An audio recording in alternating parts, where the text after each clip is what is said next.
hopefully we'll get you out here before the rains come, but if not, we'll certainly take the rain. At this time, I'll entertain a motion to approve the agenda. So moved. Second. Been moved and seconded to approve the agenda. Any discussion? All those in favor say aye. Aye. All opposed, same sign. Next, I'll entertain a motion to approve the minutes. They were all sent to you, and you should have had opportunity to review them. Move to be approved. Been moved and seconded to approve the minutes of the April 27th meeting. All those in favor say aye. Aye. All opposed? Same sign. Motion carries.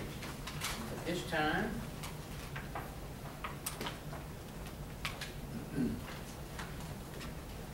we're going to do the employee report.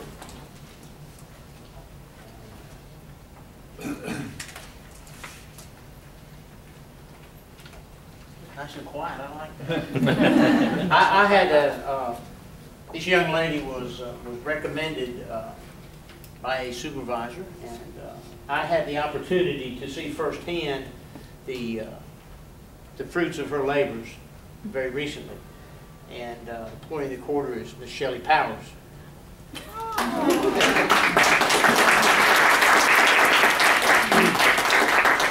And Pat had wonderful things to say about you, but thank you. I attended the conference that you helped orchestrate so much, and I enjoyed it. I enjoyed it, had a good time, and I know a lot of the preparation and a lot of things that went on behind the scenes were due to you. So thank you very, very much. Thank you. Very deserving of this. One, two, three. Smile. Let's get one more. Oh, she's got to get get you back on the camera. You can do one shot. All right, 1, 2, 3. Great. Okay, thank you. So much. All right, you're welcome.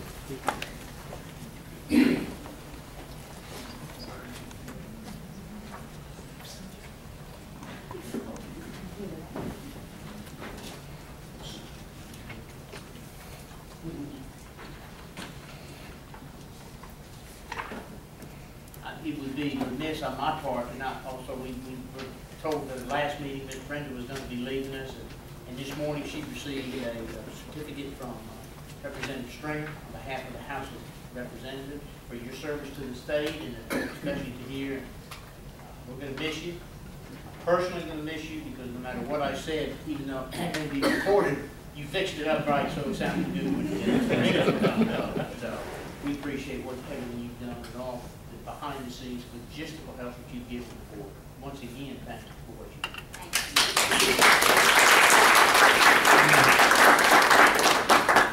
The chairman of the administrative committee is on his way, so I'm going to skip that and call on Dr. Ballou. He will give the report of the Defined Contribution Committee. The Defined Contribution Committee met Monday, June 27, 2011, and heard reports from staff and consultants from Callan concerning the third fiscal 2011 quarter performance of the fund managers for the Deferred Compensation Plan and Trust, and an update on the latest meeting of the ORP Study Committee. The Defined Contribution Committee approved the following recommendations to be presented to the PERS Board trustees, at which time I'm doing that now. Staff and consultants' recommendation for a revised lineup of VALIC investment options that have lower fees for ORP participants. I move that this board approve same. Second. Okay, it's been moved and seconded. Any discussion? Questions? All those in favor say aye. Aye. Opposed, same sign. Motion carried.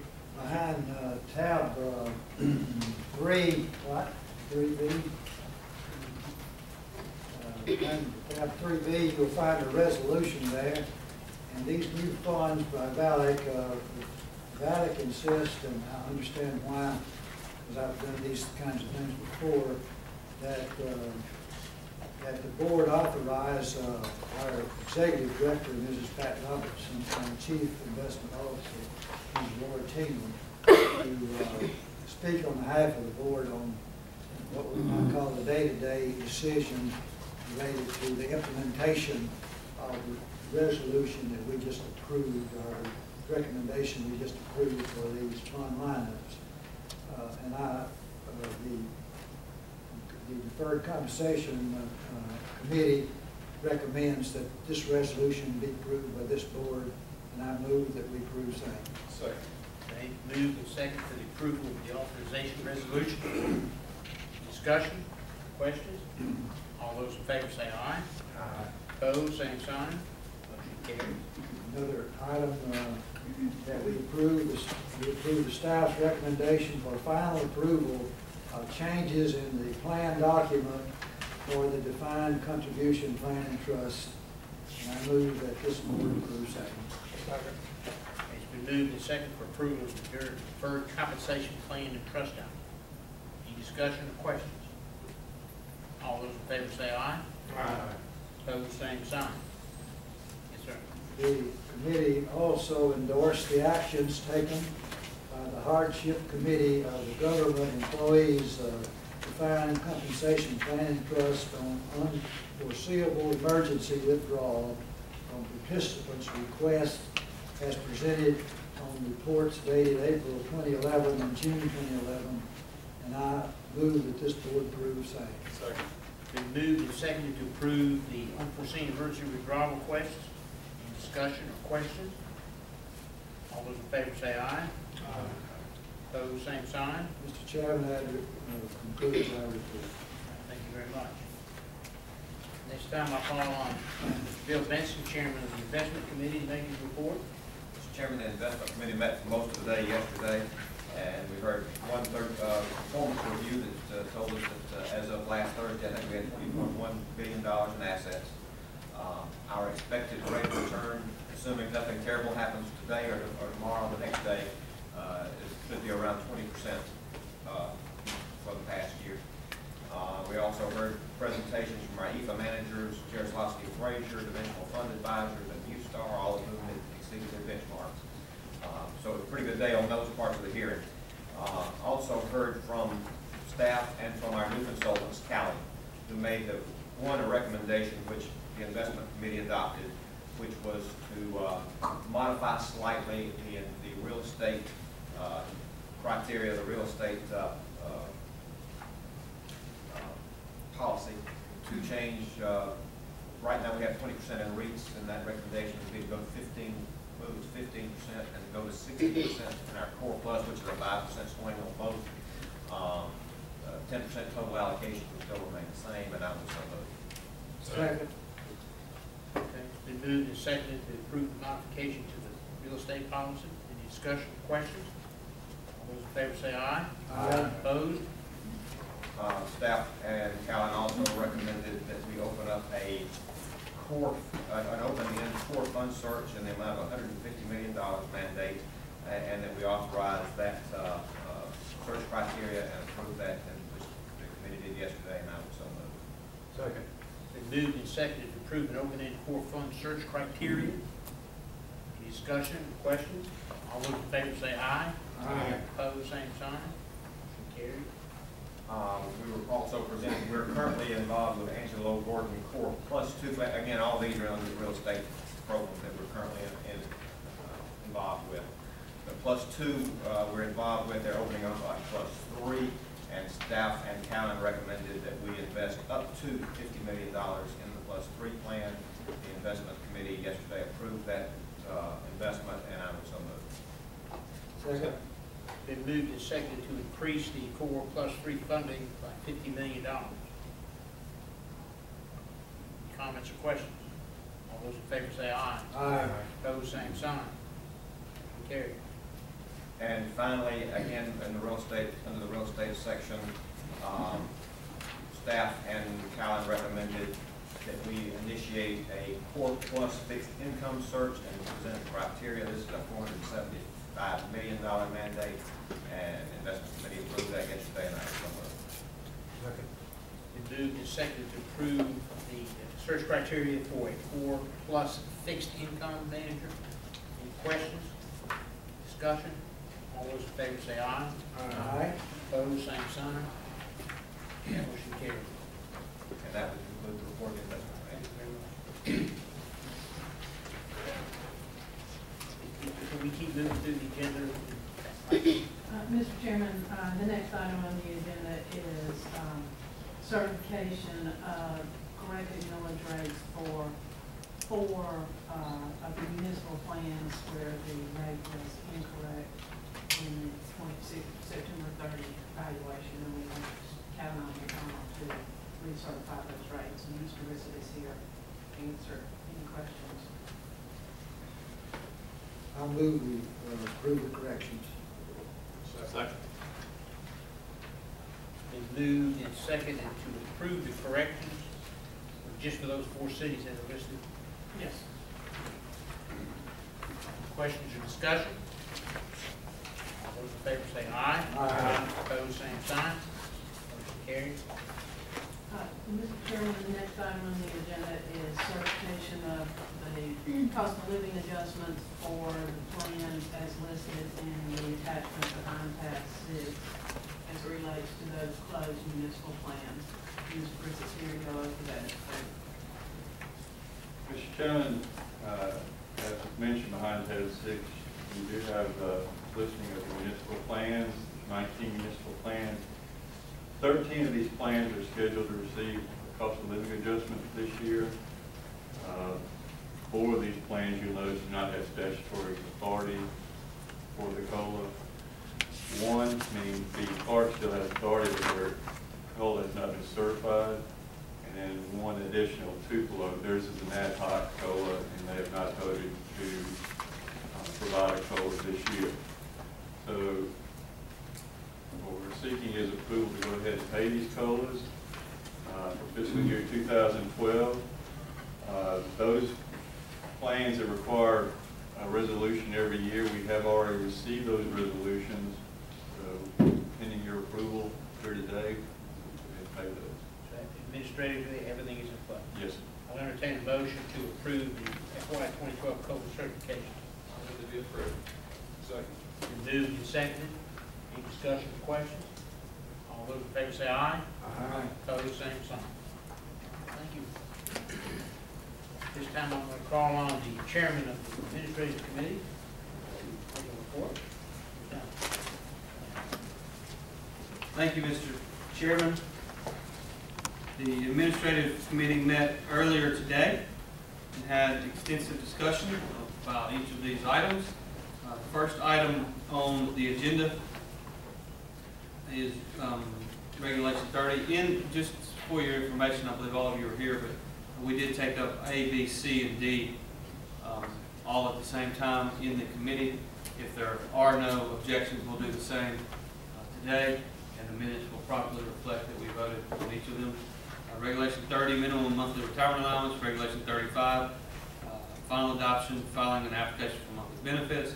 Regulation 36, which is eligibility for membership to PERS, and Regulation 65, earned compensation for PERS.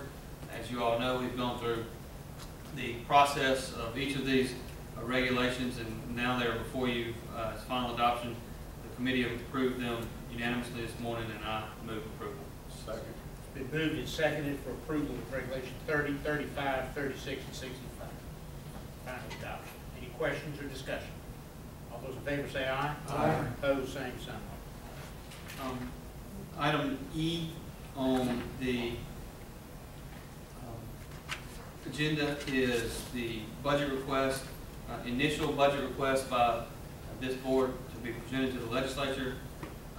We had extensive discussion about this morning, and I move approval as presented. Second. It's been moved and seconded to approve the FY 2013 budget request. Questions or discussion? All those in favor say aye. Aye. Opposed, same sign. Motion carries. Thank you. The final item is item F on your agenda, the board travel authorization. This board has long supported continuing education for board members on specific types of travel to things such as the SCTR and NASRA events. We have done this each year, and I move approval that we approve it for the next fiscal year as well. Second. Been moved and seconded to approve the specified board travel. Any questions or discussions? All those in favor say aye. Aye. Opposed, same sign. Motion carries. Yes, sir. I know that you have already addressed the employee report earlier today, so that concludes the business of the administrative committee. Thank you very much, Chair. Chair, what I'm afraid is going to become the hardest working, and here very shortly. And next we have item 7, report of actuarial audits. Mr. Chairman, we have with us today Mr. Ken Alberts, and I believe Mr. Brian Murphy is going to join us via telephone to present the results of the actuarial audit for all 4 systems, PERS, supplemental legislative retirement plan, the highway patrol, and the municipal retirement system. Good afternoon. Going to get the presentation of this thing. I think everybody's been given a copy of the handouts. And these are a high-level overview of the 4 individual reports that were distributed from the audit. We created a audit report for each of the retirement systems, PERS, Highway, MERS, and SLRP. There's a lot of detail in these reports, and we encourage you to go through them, but we're only going to go over a high level at this point. My name is Ken Alberts, as Executive Director mentioned, and Brian Murphy hopefully will be on the phone in a second. And we're actually going to let Brian kick you off here. If it works out, he's going to take you through a couple of introductory slides, and then we'll get into the guts of things.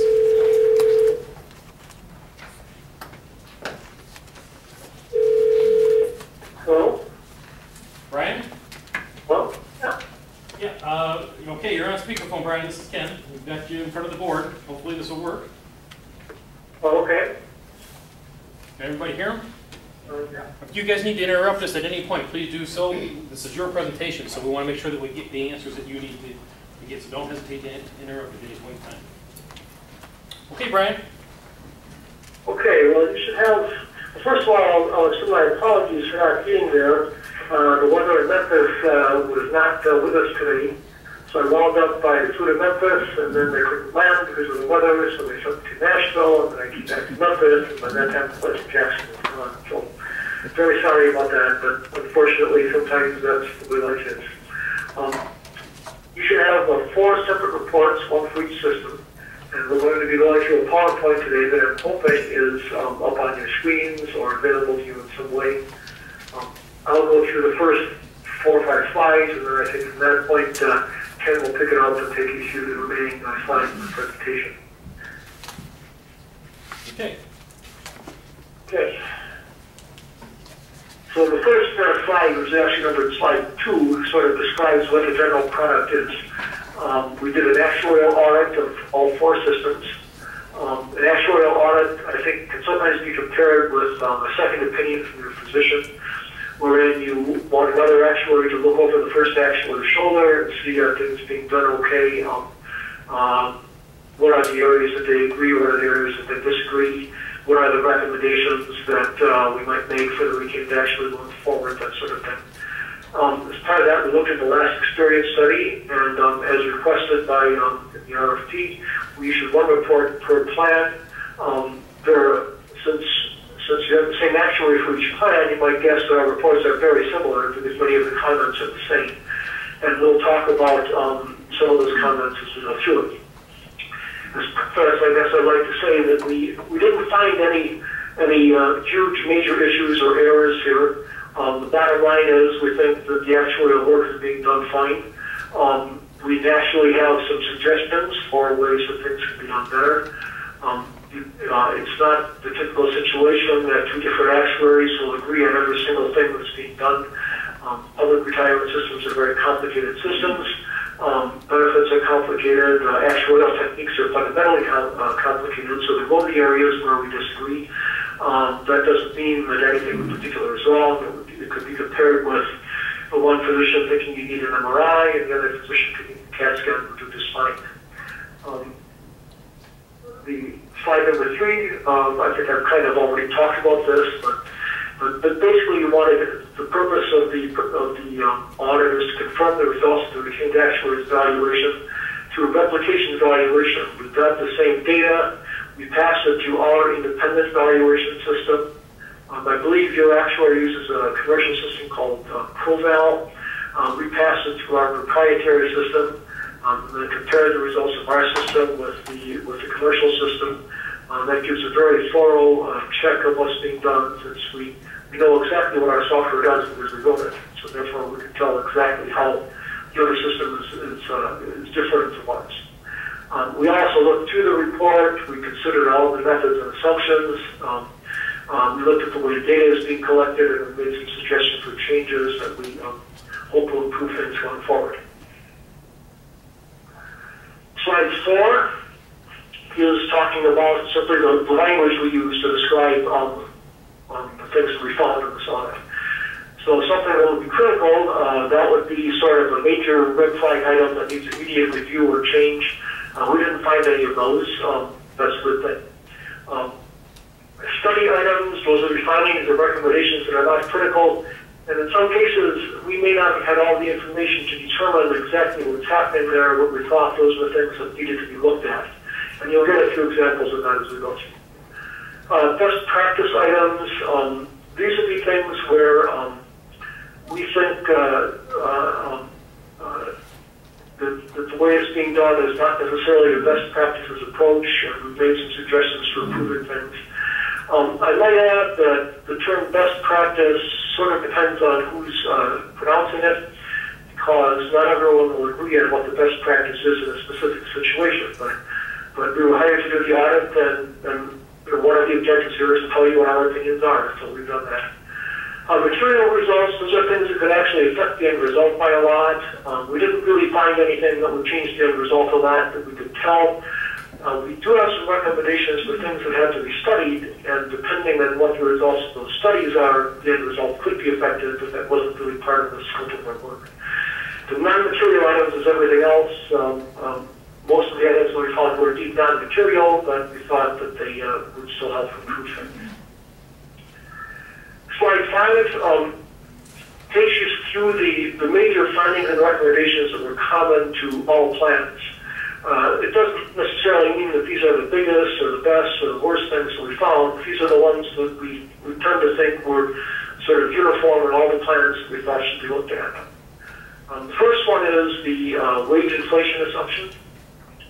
And there, I think the key is that we noted that in the most recent experience study, the wage growth assumption was increased from, I believe it's 4 to 4.25%. We simply found that to be unusual in this environment. The way things are out there today, we don't see wages in the public sector growing that rapidly. We haven't increased our assumption in, I think, any of the plans we worked on in the fairly recent past. That doesn't mean that we think where you are is unreasonable, but we did find it very odd that it was increased in this environment. I would imagine that some of our actuaries have plans that have similar assumptions to yours, but they didn't increase them recently, and that's what we thought was odd. The asset valuation method we think should be looked at. There are a couple of technical issues with it.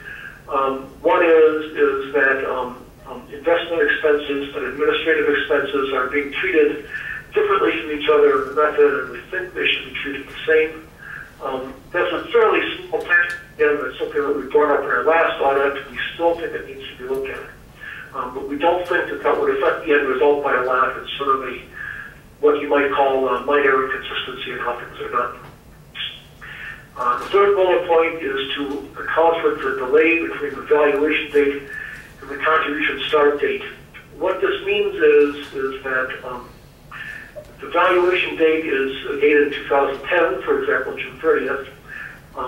The contribution rates determined in that valuation probably won't become effective for a whole year after the valuation date, probably something like July 1 of 11. And in that case, in order to make the calculations of how to fund debt funded liability, we think that's the best practice to take into account the known contributions and changes that are going to happen between the valuation date and the contribution start date. And in order to make that clearer, suppose that, and sometimes I like to exaggerate something a lot so that a person can see the sort of fundamental issue that I'm trying to describe. So I'll now make a huge exaggeration, but I believe will help you understand what I'm talking about. Suppose that I did the June 30th of 2010 valuation, and I found that there was an unfunded liability of $10 billion.